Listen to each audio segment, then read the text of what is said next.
ನಮಸ್ಕಾರ. ಎಸ್ ನ್ಯೂಸ್ಗೆ ಸ್ವಾಗತ. ನಾನು ಎಸ್ ದೇವೇಂದ್ರಗೌಡ. ಇಂದಿನ ಮುಖ್ಯಾಂಶಗಳು. ಚಾಂದ್ ಅಲಿ ಚಂದ್ರನಾದ ಮುಂದೆ ಕೊನೆಯವರೆಗೂ ಚಾಂದ್ ಅಲಿಯಾಗಿಯೇ ಬದುಕಿದ. ಮಳೆಗಾಗಿ ಜೆಡಿಎಸ್ ಪಕ್ಷದಿಂದ ಅಂಬಾಮಠಕ್ಕೆ ಪಾದಯಾತ್ರೆ, ವೆಂಕಟರಾವ್ ನಾಡಗೌಡ. ಅಗಲಿದ ಎಸ್ ಜಾನಕಿ ಅಮ್ಮನವರಿಗೆ ಆರ್ಜಿ ಕರೋಕೆ ಸ್ಟುಡಿಯೋದಿಂದ ನುಡಿ ನಮನ ಸಲ್ಲಿಕೆ. ಕುಷ್ಠರೋಗ ದೇವರ ಶಾಪವಲ್ಲ, ಎಂಡಿಟಿ ಚಿಕಿತ್ಸೆಯಿಂದ ಸಂಪೂರ್ಣ ಗುಣಮುಖ. ಕೆ ಶಿವನಗೌಡ ನಾಯಕ ಅವರ ಜನ್ಮದಿನ, ಅಭಿಮಾನಿಗಳಿಂದ ಆಶ್ರಮದ ಹಿರಿಯ ವೃದ್ಧರಿಗೆ ಅನ್ನದಾಸೋಹ.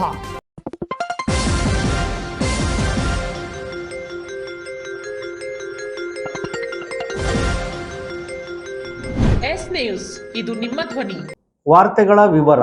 3.5 ಗಂಟೆಯ ಪ್ರದರ್ಶನ. ಇಡೀ ಅವಧಿ ಉದ್ದಕ್ಕೂ ಆಚೆ ಈಚೆ ದೃಶ್ಯ ಕದಲದಂತೆ, ನೆಟ್ಟ ಕಣ್ಣು ನೆಟ್ಟಗೆ. ಪ್ರದರ್ಶನ ಮುಗಿದರೂ ಮೇಲೇಳದಂತೆ ಅದೇ ಗುಂಗಿನಲ್ಲಿ ಇರುವ ಹಾಗೆ ಮಾಡಿದ ನಾಟಕ ಸ್ವಾತಂತ್ರ್ಯದ ಓಟ. ಬೋಳ್ವಾರ್ ಮೊಹಮ್ಮದ್ ಕುಯ್ಯ ಅವರ ಕಾದಂಬರಿ ಆಧಾರಿತ, ಮಂಜುನಾಥ್ ಗೋಮಾರಹಳ್ಳಿ ಅವರ ನಾಟಕ ರೂಪಾಂತರ, ನಟರಾಜ್ ಹೊನ್ನವಳ್ಳಿಯವರ ರಂಗವಿನ್ಯಾಸ ಮತ್ತು ನಿರ್ದೇಶನ, ರಾಘವ್ ಕಮ್ಮಾರ್ ಅವರ ಸಂಗೀತ, ಪ್ರಸ್ತುತಿ ಶಿವಮೊಗ್ಗ ರಂಗಾಯಣ. ಕಲಾವಿದರ ಅಭಿನಯ, ನಾಟಕದ ಸ್ವಾತಂತ್ರ್ಯದ ಓಟ ಎಲ್ಲರನ್ನೂ ಮಂತ್ರಮುಗ್ಧರನ್ನಾಗಿಸಿತು. ಕನ್ನಡ ಸಾಹಿತ್ಯ ಪರಿಷತ್, ಪ್ರತಾಪಗೌಡ ಪಾಟೀಲ್ ಫೌಂಡೇಶನ್, ಪ್ರೌಢಶಾಲಾ ಶಿಕ್ಷಕರ ಸಂಘ ಹಾಗೂ ಸರ್ಕಾರಿ ನೌಕರರ ಸಂಘ ಸಹಯೋಗದಲ್ಲಿ ಮಸ್ಕಿಯ ಭ್ರಮರಾಂಬ ಕಲ್ಯಾಣ ಮಂಟಪದಲ್ಲಿ ಶಿವಮೊಗ್ಗ ರಂಗಾಯಣದ ಪ್ರಸ್ತುತಿ ಸ್ವಾತಂತ್ರ್ಯದ ಓಟ ನಾಟಕ ಪ್ರದರ್ಶನ ಹಮ್ಮಿಕೊಳ್ಳಲಾಗಿತ್ತು. ಪಾಕಿಸ್ತಾನದಲ್ಲಿ ಪ್ರಾರಂಭವಾಗಿ ಭಾರತ ಪ್ರವೇಶಿಸಿ ಮುತ್ತುಪಾಡಿಯಲ್ಲಿ ಕಾಲ ಕಳೆದು ಗುರುದ್ವಾರದಲ್ಲಿ ಅಂತ್ಯಗೊಳ್ಳುವ ಈ ನಾಟಕ ಪ್ರೇಕ್ಷಕರಿಗೆ ವಿಷಯ ಮುಟ್ಟಿಸುವಲ್ಲಿ ಯಶಸ್ಸು ಕಂಡಿದೆ. ನಾಟಕಕ್ಕೆ ಸಂಗೀತ ಜೀವ ತುಂಬಿದೆ. ಎಲ್ಲ ಕಲಾವಿದರ ಅಭಿನಯ ಪ್ರೇಕ್ಷಕರ ಕಣ್ಣು ಆಚೆ ಈಚೆ ಹೋಗದಂತೆ ಹಿಡಿದಿಟ್ಟುಕೊಂಡಿದೆ. ನಾಟಕದ ಪ್ರಾರಂಭದಿಂದ ಕೊನೆಯವರೆಗಿನ ಆ ತಣ್ಣನೆಯ ನಡೆಗೆ ಎಲ್ಲರನ್ನೂ ಆಕರ್ಷಿಸಿದೆ.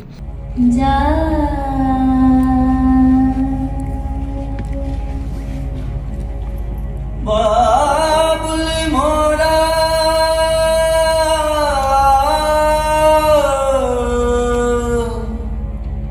बाबुल मोरा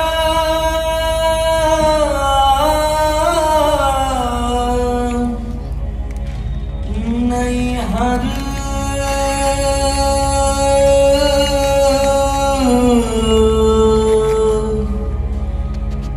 नहीं हर झूठो ही जा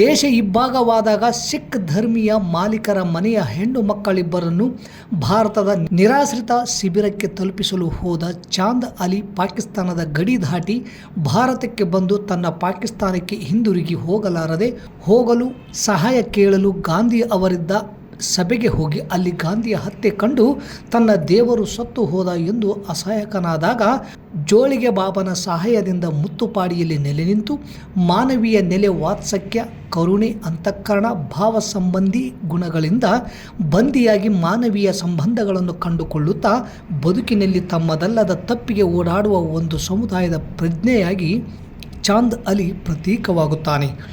ನಾಟಕ ಅದ್ಭುತವಾಗಿ ಮೂಡಿಬಂದಿದೆ. ಅಮೀರ್ ಖುಸ್ರು, ಕಬೀರ್, ಸಂತ್ ಸಿಂಗಾಜಿ, ವಾಜಿದ್ ಅಲಿ ಶಾ, ಕತಿಲ್ ಸಿಪಾಯಿ, ರವೀಂದ್ರನಾಥ್ ಟ್ಯಾಗೂರ್, ಅನ್ಸೂಯ ಕಾಂಬ್ಳೆ, ಅಲಾಯಿ ಪದಗಳು ನಾಟಕಕ್ಕೆ ಮೆರುಗು ನೀಡಿವೆ. ರಾಘವ ಕಮ್ಮಾರ್ ಸಂಗೀತ ನಾಟಕಕ್ಕೆ ಜೀವ ತುಂಬಿದೆ. ಕಲಾವಿದರ ಅಭಿನಯ ಎಲ್ಲರನ್ನೂ ಮಂತ್ರಮುಗ್ಧರನ್ನಾಗಿಸಿತು.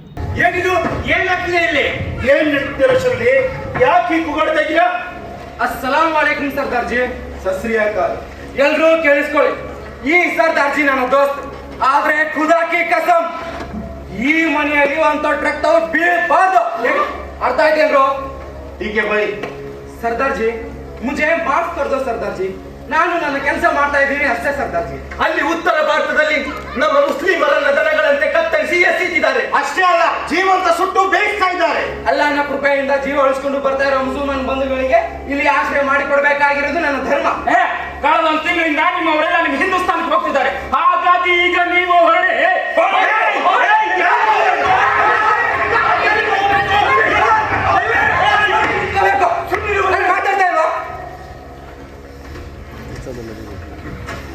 ಅಲ್ಲಿ ಅವ್ರು ಗಲಾಟೆ ಮಾಡಿದ್ರೆ ನಾವ್ಯಾಕೆ ಇಲ್ಲಿಂದ ಹೋಗ್ಬೇಕು?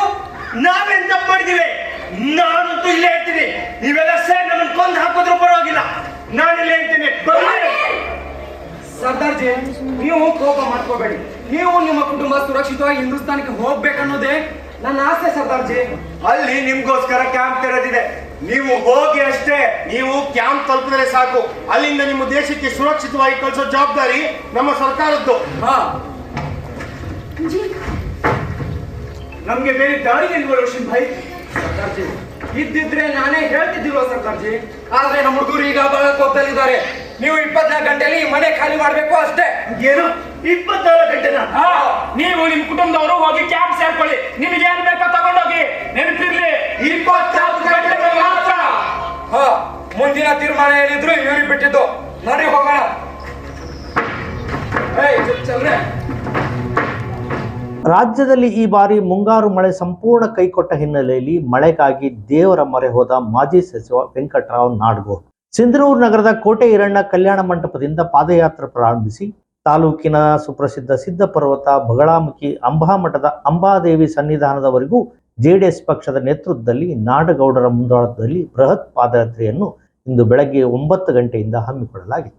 ತಾಲೂಕಿನ ಇಜೆ ಹೊಸಳ್ಳಿ ಕ್ರಾಸ್, ಸಾಸಲಮರಿ ಕ್ಯಾಂಪ್, ಮಲ್ಕಾಪುರ, ಸಾಲ್ಗುಂದ, ಸೋಮಲಾಪುರ, ರೌಡ್ಕುಂದ ಸೇರಿದಂತೆ ಅನೇಕ ಗ್ರಾಮಗಳು ಕ್ಯಾಂಪ್ಗಳ ಮೂಲಕ ಜೆಡಿಎಸ್ ಪಕ್ಷದ ವತಿಯಿಂದ ಮುಖಂಡರು, ಕಾರ್ಯಕರ್ತರು, ಪದಾಧಿಕಾರಿಗಳು, ನಾಡಗೌಡರ ಅಭಿಮಾನಿಗಳಿಂದ ಮಳೆಗಾಗಿ, ರೈತರ ಸಂಕಷ್ಟಕ್ಕಾಗಿ, ಶ್ರೇಯೋ ಅಭಿವೃದ್ಧಿಗಾಗಿ ಬೃಹತ್ ಮಟ್ಟದ ಪಾದಯಾತ್ರೆ ನಡೆಸಿ ದೇಶದ ಹಲವೆಡೆಗಳಲ್ಲಿ ವಿಪರೀತ ಮಳೆಯಾಗಿ ನಮ್ಮ ಕರ್ನಾಟಕ ರಾಜ್ಯದಲ್ಲಿ ಮಳೆ ಪ್ರಭಾವ ಈ ಬಾರಿ ಕಡಿಮೆಯಾಗಿದೆ.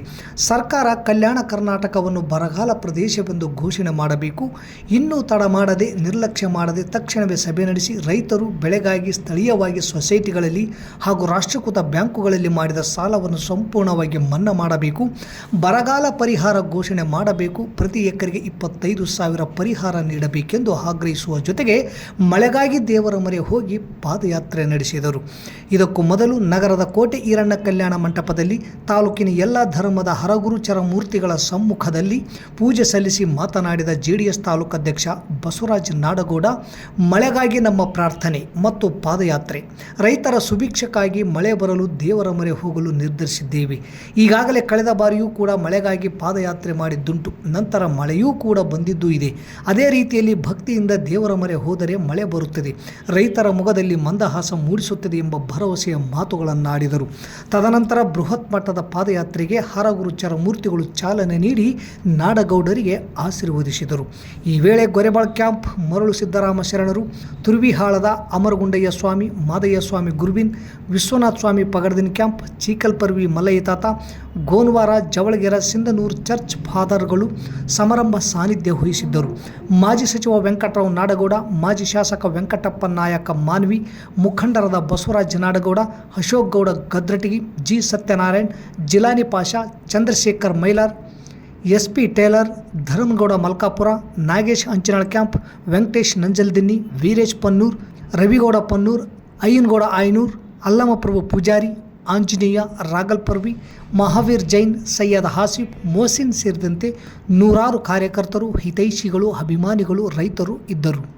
ಈ ವೇದಿಕೆ ಮುಂಭಾಗದಲ್ಲಿರುವಂತ ಎಲ್ಲ ರೈತ ಬಾಂಧವರೇ, ಮಾಧ್ಯಮದ ಸ್ನೇಹಿತರೇ, ಸಹೋದರಿಯರೇ, ಭಕ್ತಿಯಿಂದ ಕರೆದರೆ ಓ ಎನ್ನಲೇ ಶಿವ ಎನ್ನುವಂತ ವಿಶ್ವಾಸವನ್ನು ಇಟ್ಕೊಂಡು ಯಾವುದೇ ವಿಜ್ಞಾನ ತಂತ್ರಜ್ಞಾನವನ್ನು ಬಳಸಿ ಈ ವರ್ಷ ಬರ ಅಂತ ಮಾಧ್ಯಮಗಳು ಹೇಳ್ತಿದ್ದಾರೆ. ದೇವರೇನಾದರೆ ಮನಸ್ಸು ಮಾಡಿದರೆ, ನೀವು ಭಕ್ತಿಯಿಂದ ಪ್ರಾರ್ಥನೆ ಮಾಡಿದರೆ ಅವೆಲ್ಲ ವಿಜ್ಞಾನಗಳು ಸುಳ್ಳಾಗಲು ಸಾಧ್ಯ ಇದೆ ಅನ್ನೋದಕ್ಕೆ ಈ ವೇದಿಕೆಯಲ್ಲಿ ಸಾಕ್ಷಿ.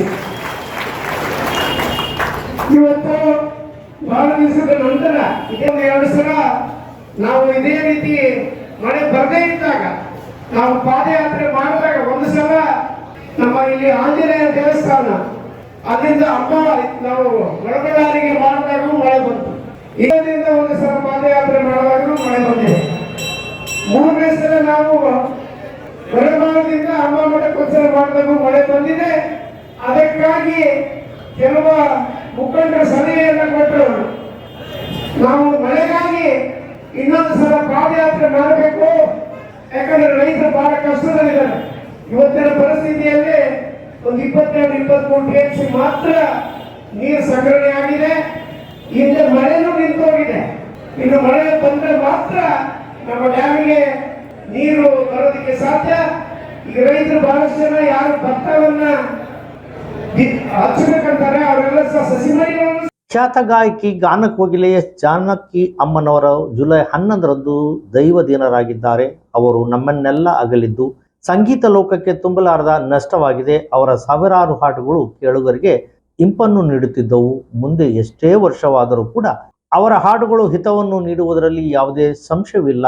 ಅಷ್ಟೊಂದು ಇಂಪಾಗಿ ಹಿತವಾಗಿ ಹಾಡುವ ಗಾನ ಕೋಗಿಲೆ ಎಸ್ ಜಾನಕಿ ಅಮ್ಮನವರ ಮಧುರ ದನಿಯಲ್ಲಿ ಮೂಡಿ ಬಂದಿರುವ ಹಾಡುಗಳು ಮತ್ತೆ ಮತ್ತೆ ಕೇಳಬೇಕೆನಿಸುವ ಹಾಡುಗಳು ಎಂದು ಸ್ಟುಡಿಯೋ ಮಾಲೀಕರಾದ ಮತ್ತು ಹಾಡುಗಾರ ವೀರೇಶ್ ದೇವರಮನಿ ಹೇಳಿದರು. RJ ಸ್ಟುಡಿಯೋದಲ್ಲಿ ಹಾಡುವಂಥ ಹವ್ಯಾಸಿ ಗಾಯಕರು ಜುಲೈ 13 ಸೋಮವಾರ ಉಪವಾಸದೊಂದಿಗೆ ಎಸ್ ಜಾನಕಿ ಅವರ ಕಂಠಸಿರಿಯಲ್ಲಿ ಮೂಡಿ ಬಂದಂತಹ ಹಾಡುಗಳನ್ನು ಎಲ್ಲ ಹವ್ಯಾಸಿ ಗಾಯಕರು ಕರೋಕೆ ಹಾಡುಗಳನ್ನು ಹಾಡುತ್ತಾ ಧ್ವನಿಯಾದರು. ನಂತರ ಅವರ ಭಾವಚಿತ್ರಕ್ಕೆ ಮಾಲಾರ್ಪಣೆ ಮಾಡಿ ಅವರ ವಿಚಾರಧಾರೆಗಳನ್ನು ಅವರ ಹಾಡುಗಳನ್ನು ಮೇಲುಕು ಹಾಕುತ್ತಾ RJ ಕರೋಕೆ ಸ್ಟುಡಿಯೋದಲ್ಲಿ ಎಸ್ ಜಾನಕಿ ಅವರಿಗೆ ನುಡಿನಮನ ಭಾವಪೂರ್ಣ ಶ್ರದ್ಧಾಂಜಲಿ ಸಲ್ಲಿಸಿದರು. ಈ ವೇಳೆ ಗುರುರಾಜ್ ಕುಲಕರ್ಣಿ, ಹುಸೇನಪ್ಪ ಪೂಜಾರ್, ಹಳದಪ್ಪ ತಿಡ್ಗೋಳ್, ಶಾಮಿದ್, ಅಮರೇಶ್ ಹೊಸಮನಿ, ರಂಗನಾಥರಾವ್, ಲೀಲಾವತಿ, ನರಸಮ್ಮ, ವಿಶಾಲಾಕ್ಷಿ ಸೇರಿದಂತೆ ಅನೇಕ ಹವ್ಯಾಸಿ ಗಾಯಕರು ಭಾಗಿಯಾಗಿ ನುಡಿನಮನ ಸಲ್ಲಿಸಿದರು. ಭಾರತದ ಖ್ಯಾತ ಗಾಯಕಿ ಗಾನ ಕೋಗಿಲೆ ಎಸ್ ಜಾನಕಿ ಅಮ್ಮನವರು ನಮ್ಮೆಲ್ಲರನ್ನು ದೈಹಿಕವಾಗಿ ಅಗಲಿದ್ದಾರೆ. ಅವರ ಹಾಡುಗಳ ಮಾತ್ರ ಮನಸ್ಸಲ್ಲಿ ಮತ್ತು ಕನ್ನಡದಲ್ಲಿ ಅಚ್ಚಳಿ ಆಗಿ ಉಳಿದಿದ್ದೇವೆ. ಅವರನ್ನ ಈ ಒಂದು ಸಂದರ್ಭದಲ್ಲಿ ಅವರಿಗೆ ಅವರ ಭಾವಚಿತ್ರಕ್ಕೆ ಹೂಮಾಲೆಯನ್ನು ಹಾಕುವುದರ ಮೂಲಕ ಪೂಜೆ ಸಲ್ಲಿಸಿ ಭಾವಪೂರ್ಣ ಶ್ರದ್ಧಾಂಜಲಿಯನ್ನು ಸಲ್ಲಿಸಿ ನಮ್ಮ RJ ಮೆಲೋಡಿಸ್ನ ಎಲ್ಲ ಗಾಯಕ ಮಿತ್ರರು, ಸಿಂಧನೂರಿನ ಎಲ್ಲ ಗಾಯಕ ಮಿತ್ರರು ಸೇರಿ ಒಂದು ಪೂಜಾ ಕಾರ್ಯಕ್ರಮದಲ್ಲಿ ಆಗಮಿಸಿ ಭಾಗವಹಿಸಿ ಕಾರ್ಯಕ್ರಮವನ್ನು ಯಶಸ್ವಿಗೊಳಿಸಿದ್ದಕ್ಕಾಗಿ ಮೊದಲಿಗೆ ಅವರಿಗೆ ಅಭಿನಂದನೆಗಳನ್ನು ಸಲ್ಲಿಸುತ್ತೇನೆ. ತಾಲೂಕಿನ ಬಾಲಯ್ಯ ಕ್ಯಾಂಪಿನಲ್ಲಿ ಜಿಲ್ಲಾಡಳಿತ, ಜಿಲ್ಲಾ ಪಂಚಾಯತ್, ಜಿಲ್ಲಾ ಆರೋಗ್ಯ ಮತ್ತು ಕುಟುಂಬ ಕಲ್ಯಾಣ ಇಲಾಖೆ, ಜಿಲ್ಲಾ ಕುಷ್ಠರೋಗ ವಿಭಾಗ ರಾಯಚೂರು, ಪ್ರಾಥಮಿಕ ಆರೋಗ್ಯ ಕೇಂದ್ರ ಜವಳಿಗೆ ರವಿವಾರ ಸಂಯುಕ್ತ ಆಶ್ರಯದಲ್ಲಿ ಕುಷ್ಠರೋಗ ಕುರಿತು ಜನಜಾಗೃತಿ ಮೂಡಿಸುವ ಕಾರ್ಯಕ್ರಮ ಬಾಲಯ್ಯ ಕ್ಯಾಂಪಿನ ಸಮುದಾಯ ಭವನದಲ್ಲಿ ಹಮ್ಮಿಕೊಳ್ಳಲಾಗಿದೆ. ಕಾರ್ಯಕ್ರಮದ ಕುರಿತು ಮಾತನಾಡಿದ ಕ್ಷೇತ್ರ ಆರೋಗ್ಯ ಶಿಕ್ಷಣಾಧಿಕಾರಿ ಬಾಲಪ್ಪ ನಾಯಕ್, ಕುಷ್ಠರೋಗ ಯಾವುದೇ ದೇವರ ಶಾಪವಲ್ಲ, ಪಾಪವಲ್ಲ. ಇದು ಚರ್ಮ ಮತ್ತು ನರಗಳಿಗೆ ಬರುವಂಥ ಕಾಯಿಲೆ. ಪ್ರಾರಂಭದ ಹಂತದಲ್ಲಿ ಪರೀಕ್ಷೆ ಮಾಡಿಸಿಕೊಂಡು ಚಿಕಿತ್ಸೆ ಪಡೆದುಕೊಳ್ಳುವುದು ಉತ್ತಮ. ಕುಷ್ಠರೋಗದ ಲಕ್ಷಣಗಳಾದ ದೇಹದ ಮೇಲೆ ತಿಳಿ ಬಿಳಿ ತಾಮ್ರ ಬಣ್ಣದ ಸ್ಪರ್ಶ ಜ್ಞಾನ ಇಲ್ಲದ ಮಚ್ಚೆ ಕುಷ್ಠರೋಗ ಇರಬಹುದು. ಬಿಸಿ ಮತ್ತು ತಣ್ಣನೆ ಅನುಭವ ಇಲ್ಲದೆ ಇರುವುದು, ಕೈಕಾಲುಗಳಲ್ಲಿ ಜೋಮ್ ಬರುವುದು ಲಕ್ಷಣಗಳು ಕಂಡುಬಂದರೆ ಕೂಡಲೇ ಹತ್ತಿರದ ಆಸ್ಪತ್ರೆಯಲ್ಲಿ ಪರೀಕ್ಷೆ ಮಾಡಿಸಿಕೊಳ್ಳಿ. ಕುಷ್ಠರೋಗದ ಲಕ್ಷಣಗಳು, ಹರಡುವಿಕೆ, ಚಿಕಿತ್ಸೆ ಹಾಗೂ ತಡೆಗಟ್ಟುವ ಕ್ರಮಗಳ ಬಗ್ಗೆ ವಿವರವಾಗಿ ಮಾಹಿತಿ ನೀಡಿದರು. ಕುಷ್ಠರೋಗವು ಸಂಪೂರ್ಣವಾಗಿ ಗುಣಪಡಿಸಬಹುದಾದ ರೋಗವಾಗಿದ್ದು ಆರಂಭಿಕ ಹಂತದಲ್ಲಿಯೇ ಚಿಕಿತ್ಸೆ ಪಡೆದರೆ ಅಂಗವೈಕಲ್ಯವನ್ನು ತಪ್ಪಿಸಬಹುದು ಎಂದು ತಿಳಿಸಿದರು. ರೋಗಿಗಳ ಬಗ್ಗೆ ತಾರತಮ್ಯ ಅಥವಾ ಮೂಢನಂಬಿಕೆ ಹೊಂದದೆ ಅವರಿಗೆ ಸಹಾನುಭೂತಿ ಮತ್ತು ಬೆಂಬಲ ನೀಡಬೇಕು. ಕುಷ್ಠರೋಗಕ್ಕೆ ಎಲ್ಲ ಸರ್ಕಾರಿ ಆಸ್ಪತ್ರೆಗಳಲ್ಲಿ ಉಚಿತವಾಗಿ MDT ಚಿಕಿತ್ಸೆಯನ್ನು ನೀಡಲಾಗುತ್ತದೆ ಎಂದು ಸಾರ್ವಜನಿಕರಿಗೆ ಕರೆ ನೀಡಿದರು. ನಂತರ ಮಾತನಾಡಿದ ಆಶಾ ಕಾರ್ಯಕರ್ತೆ ಈರಮ್ಮ, ನಾವು ಮನೆ ಭೇಟಿ ನೀಡಿದಾಗ ಮನೆಯಲ್ಲಿ ಯಾರಿಗಾದರೂ ತಿಳಿ ಬಿಳಿ ತಾಮ್ರ ಬಣ್ಣದ ಸ್ಪರ್ಶ ಜ್ಞಾನ ಇಲ್ಲದ ಮಚ್ಚೆ ಇದ್ದರೆ ಯಾವುದೇ ಮುಜುಗರಕ್ಕೆ ಒಳಗಾಗದೆ ಪರೀಕ್ಷೆ ಮಾಡಿಸಿಕೊಂಡು ಕುಷ್ಠರೋಗ ನಿರ್ಮೂಲನೆಯಲ್ಲಿ ಸಹಕರಿಸಬೇಕು. ಯಾವುದೇ ಮೂಢನಂಬಿಕೆಗೆ ಒಳಗಾಗಬಾರದು ಎಂದರು. ಈ ಸಂದರ್ಭದಲ್ಲಿ ತಾಯಂದಿರು ಮತ್ತು ಸಾರ್ವಜನಿಕರು, ಮಕ್ಕಳು, ವಿದ್ಯಾರ್ಥಿಗಳು ಹಾಜರಿದ್ದರು. ನಗರದ ಕಾರಣಾಶ್ರಮದಲ್ಲಿ ದೇವದುರ್ಗದ ಮಾಜಿ ಸಚಿವರಾದ ಕೆ ಶಿವನಗೌಡ ನಾಯಕ್ ಅವರ 49ನೇ ವರ್ಷದ ಜನ್ಮ ದಿನೋತ್ಸವ ಕಾರ್ಯಕ್ರಮವು ರಾಯಚೂರು ಬಿಜೆಪಿ ಜಿಲ್ಲಾ ಕಾರ್ಯದರ್ಶಿ ಟಿ ಸುಬ್ಬರಾವ್ ಹಾಗೂ ಜಿಲ್ಲಾ ಯುವ ಮೋರ್ಚಾ ಉಪಾಧ್ಯಕ್ಷ ಸಿದ್ದು ಹೂಗಾರ್ ಅವರ ನೇತೃತ್ವದಲ್ಲಿ ಅನ್ನದಾಸೋಹ ಮತ್ತು ಹಣ್ಣು ಹಂಪಲುಗಳನ್ನು ವಿತರಣೆ ಮಾಡುವ ಮೂಲಕ ಅರ್ಥಪೂರ್ಣವಾಗಿ ಆಚರಿಸಿ ಆಶ್ರಮದ ಹಿರಿಯ ವೃದ್ಧರಿಗೆ, ಅನಾಥರಿಗೆ ಅನ್ನ ಸಂತರ್ಪಣೆ ಮಾಡಿ ವಿಡಿಯೋ ಕಾನ್ಫರೆನ್ಸ್ ಮೂಲಕ ಶುಭ ಕೋರಿ ಆಶೀರ್ವದಿಸಲಾಯಿತು. ಕಾರುಣ್ಯಾಶ್ರಮದ ಕಾರ್ಯಾಧ್ಯಕ್ಷ ಡಾಕ್ಟರ್ ಚನ್ನಬಸವ ಸ್ವಾಮಿ ಹಿರೇಮಠ್ ಮಾತನಾಡಿ, ನಮ್ಮ ಕಲ್ಯಾಣ ಕರ್ನಾಟಕ ಭಾಗದ ಯುವಕರ ಕಣ್ಮಣಿಯಾದ ಕೆ ಶಿವನಗೌಡ ನಾಯಕ್ ಅವರ ಜನ್ಮದಿನವನ್ನು ಅರ್ಥಪೂರ್ಣವಾಗಿ ಆಚರಿಸಲಾಗಿದೆ. ಅವರ ಹೋದ ವರ್ಷದ ಜನ್ಮದಿನದ ಆಶ್ರಮದಲ್ಲಿ ಅವರ ನೇತೃತ್ವದಲ್ಲಿ ಆಚರಣೆ ಮಾಡಲಾಗಿತ್ತು. ಆದರೆ ಈ ವರ್ಷ ರೈತರ ಬರಗಾಲದ ಪರಿಸ್ಥಿತಿಯನ್ನು ಅರ್ಥ ಮಾಡಿಕೊಂಡು ನವಲಿ ಜಲಾಶಯದ ಕನಸನ್ನು ಹೊತ್ತಿರುವ ಕೆ ಶಿವನಗೌಡ ನಾಯಕ್ ಅವರ ಜನ್ಮದಿನದ ಸಂಕಲ್ಪ ಸಮಾವೇಶದೊಂದಿಗೆ ಕವಿತಾಳ ಪಟ್ಟಣದಲ್ಲಿ ನೆರವೇರುತ್ತಿರುವುದು ಇಡೀ ರಾಜ್ಯಕ್ಕೆ ಗೊತ್ತಾಗಿರುವ ವಿಚಾರ. ಶಿವನಗೌಡ ನಾಯಕ್ ಅವರು ಸರಳ ಸಜ್ಜನಿಕೆಯ ಸರಳ ಸಾಮಾನ್ಯ ವ್ಯಕ್ತಿತ್ವ ಹೊಂದಿರುವ ಒಬ್ಬ ಆದರ್ಶ ರಾಜಕಾರಣಿಯಾಗಿ ರಾಜಕಾರಣದಲ್ಲಿ ತಮ್ಮದೇ ಆದಂತಹ ವರ್ಚಸ್ಸು ಇಟ್ಟುಕೊಂಡಿರುವಂತಹ ನಾಯಕ ಅವರು. ಕಳೆದ ವರ್ಷ ತಮ್ಮ ಜನ್ಮದಿನದಂದು ಕಾರುಣ್ಯ ಆಶ್ರಮಕ್ಕೆ ನಮ್ಮ ಸರ್ಕಾರ ಅಧಿಕಾರಕ್ಕೆ ಬಂದರೆ ಸ್ವಂತ ಜಾಗ ಹಾಗೂ ಅನುದಾನ ನೀಡುವುದಾಗಿ ಭರವಸೆ ನೀಡಿದ್ದಾರೆ. ಅದರಂತೆ 2028ನೇ ವಿಧಾನಸಭಾ ಚುನಾವಣೆಯಲ್ಲಿ ಅವರು ಮತ್ತೊಮ್ಮೆ ಶಾಸಕರಾಗಿ ಸಚಿವರಾಗಲಿ ಎನ್ನುವುದು ಕಾರುಣ್ಯ ಕುಟುಂಬದ ಶುಭ ಆಶೀರ್ವಾದ ಎಂದು ಶುಭ ಹಾರೈಸಿದರು. ಈ ವೇಳೆ ಆಶ್ರಮದ ಸದಸ್ಯೆ ಸುಜಾತ ಹಿರೇಮಠ್, ಹನುಮಂತಪ್ಪ ನಿವೃತ್ತ ASI ಪಂಪನಗೌಡ, ಭೀಮನಗೌಡರು ಹರಟೆನೂರು ಹಾಗೂ ಆಶ್ರಮದ ಸಿಬ್ಬಂದಿಗಳಾದ ಸುಜಾತ ಮಲದಗುಡ್ಡ, ಸಿದ್ದಯ್ಯ ಸ್ವಾಮಿ, ಮರಿಯಪ್ಪ, ಜ್ಯೋತಿ ಹಾಗೂ ಕೆ ಶಿವನಗೌಡ ನಾಯಕ್ ಅವರ ಅಭಿಮಾನಿಗಳು ಉಪಸ್ಥಿತರಿದ್ದರು. ಇಲ್ಲಿಗ ವಾರ್ತಾ ಪ್ರಸಾರ ಮುಕ್ತಾಯವಾಯಿತು. ನಿರಂತರ ಸುದ್ದಿಗಾಗಿ ವೀಕ್ಷಿಸಿ ಎಸ್ ನ್ಯೂಸ್, ಇದು ನಿಮ್ಮ ಧ್ವನಿ. ನಮಸ್ಕಾರ. ನಮ್ಮ ಸಿಂಧನೂರಲ್ಲಿರ್ತೀರಿ, ಮದುವೆಯಾಗಿ ಭಾಳ ವರ್ಷ ಆಯಿತು ಆದರೆ ಮಕ್ಕಳಾಗಿಲ್ಲ ಅಂದರೆ ಈ ವಿಡಿಯೋ ಪೂರ್ತಿ ನೋಡಿ. ನನ್ನ ಹೆಸರು ಡಾಕ್ಟರ್ ಹೇಮಾ ಮಟ್ಟಿ ಅಂತ. ನಾನು ಇಲ್ಲಿಂದ ಫರ್ಟಿಲಿಟಿ ಕನ್ಸಲ್ಟೆಂಟ್. ನಿಮಗೆ ಬೆಂಗಳೂರಲ್ಲಿ ಸಿಗುವಂತ ಸರ್ವಿಸಸ್ ಈಗ ನಮ್ಮ ಸಿಂಧನೂರಲ್ಲಿ ಸಿಗ್ತಾ ಇದೆ. ಕಳೆದ 1 ವರ್ಷದಿಂದ ನಮ್ಮ ಸೆಂಟರ್ ಆರಂಭವಾಗಿದೆ. ಇವರ ಸೇವೆಗಳು ಏನೇನೆಂದ್ರೆ IUI ಮತ್ತು IVF fertility treatments, testing and advice for male infertility problems, pre and post pregnancy guidance and much more. ನೀವು ಇವ್ರ ಕಡೆನೇ ಟ್ರೀಟ್ಮೆಂಟ್ ಯಾಕೆ ಮಾಡ್ಕೋಬೇಕಂತ ಹೇಳಿದ್ರೆ ಇವ್ರ ಕಡೆ ಎಕ್ಸ್ಪೀರಿಯನ್ಸ್ ಮತ್ತೆ ಸ್ಪೆಷಲೈಸ್ಡ್ ಡಾಕ್ಟರ್ಸ್ ಇದ್ದಾರೆ, ಮಾಡರ್ನ್ ಫೆಸಿಲಿಟೀಸ್ ಇದೆ. ಬೆಂಗಳೂರಿನ ದೊಡ್ಡ ದೊಡ್ಡ ಹಾಸ್ಪಿಟಲ್ ಗೆ ಕಂಪೇರ್ ಮಾಡಿದ್ರೆ ಅಫೋರ್ಡಬಲ್ ಪ್ರೈಸ್ ಅಲ್ಲಿ ಟ್ರೀಟ್ಮೆಂಟ್ ಆಗುತ್ತೆ. ನನ್ನ ಪ್ರಕಾರ IVF ಮತ್ತು IUI ಟ್ರೀಟ್ಮೆಂಟ್ಸ್ ಅಲ್ಲಿ ಇವ್ರಕ್ಕಿಂತ ಬೆಸ್ಟ್ ಫೆಸಿಲಿಟಿ ನಮ್ಮ ಸಿಂಧನೂರಲ್ಲಿ ಯಾರು ಕೊಡೋದಿಲ್ಲ. ಲೊಕೇಶನ್ ಸಹನಾ ಹಾಸ್ಪಿಟಲ್ ಹಿಂದಗಡೆ ಆದರ್ಶ ಕಾಲೋನಿ, ಸಿಂಧನೂರು.